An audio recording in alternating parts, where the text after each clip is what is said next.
ತಮಿಳು ಬಹುಭಾಷಾ ನಟರಾದಂಥ ಕಮಲ್ ಹಾಸನ್ ಅವರು ಕನ್ನಡ ತಮಿಳಿನಿಂದ ಹುಟ್ಟಿದೆ ಅನ್ನುವಂಥ ಒಂದು ವಿವಾದಾತ್ಮಕ ಒಂದು ಹೇಳಿಕೆ ಕೊಡಿ. ಕನ್ನಡದ ಬಗ್ಗೆ ಹೇಳಿರುವಂತಹ ಮಾತರಿಗೆ ನೀವೇನು ಹೇಳ್ತೀರಿ?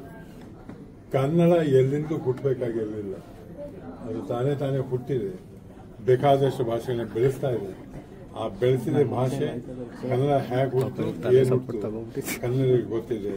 ನಾವು ಬೇರೆಯವರಿಂದ ತಿಳ್ಕೊಬೇಕಾಗಿಲ್ಲ, ಬೇರೆಯವರಿಂದ ತಿಳ್ಕೊಬೇಕಾಗಿಲ್ಲ. ಭಾಷೆಗಳ ನಡುವೆ ಭಾವೈಕ್ಯತೆ ಬೆಳಿಬೇಕಾದಂತ ನಟರು ಈ ರೀತಿಯಾದಂತಹ ವೈಮನಸ್ಸನ್ನ ವಿಷ ಬೀಜ ಬಿತ್ತುವಂಥದ್ದು ಕೆಲವು ಸಲ ಆಗ್ತದೆ. ಏನೋ ಭಾವನಾತ್ಮಕ ಮಾತಾಡಕ್ಕೆ ಹೋಗಿ ನಾವೇ ಮಾತಾಡ್ತಾರೆ. ಯಾವತ್ತು ಯಾವೊಬ್ಬ ವ್ಯಕ್ತಿನೂ ನಾನು ಗ್ರೇಟ್ ಅನ್ಕೋಬಾರ್ದು, ನಾವು ಗ್ರೇಟ್ ಅನ್ಕೋಬೇಕು. ಯಾಕೆಂದ್ರೆ ನಾನು ಇವತ್ತು ಶ್ರೀನಾಥ್ ಇಲ್ಲಿ ನಿಂತ್ಕೊಂಡು ಮಾತಾಡ್ತಾ ಇದ್ದಾನೆ ಅಂದರೆ ನಾನು ಶ್ರೀನಾಥ್ನ ಕಾರಣ ಅಲ್ಲ, ನನ್ನನ್ನು ಬೆಳೆಸಿದ್ರೆ ನೀವು ನಾವು ಅಂತ ಬರಬೇಕಾದಲ್ಲೇನೆ. ಆ ಭಾವನೆ ಇಟ್ಕೊಳ್ಳಿ. ಯಾವುದೇ ಭಾಷೆಯಲ್ಲಿ ಯಾವುದೇದಾಗಲಿ ನಾವು ಅಂತ ಮಾತಾಡಬೇಕು ಹೊರತು ನನ್ನಿಂದ ಮಾತಾಡಬಾರ್ದು. ಸರ್, ಕನ್ನಡದಿಂದ ಎಷ್ಟೊಂದು ಸಿನಿಮಾಗಳು ಜೊತೆಗೆ ಕನ್ನಡದಲ್ಲಿ ಅವರು ಸಿನಿಮಾಗಳು ರಿಲೀಸ್ ಆಗ್ತಾ ಇದೆ ಕರ್ನಾಟಕದಲ್ಲಿ. ಆದ್ರೂ ಇಂಥ ಭಾಷೆ ಬಗ್ಗೆ ನನಗೆ ಹೆಮ್ಮೆ ಇದೆ ಸರ್. ನನ್ನ ಭಾಷೆ ಬಗ್ಗೆ ನನಗೆ ಹೆಮ್ಮೆ ಇದೆ.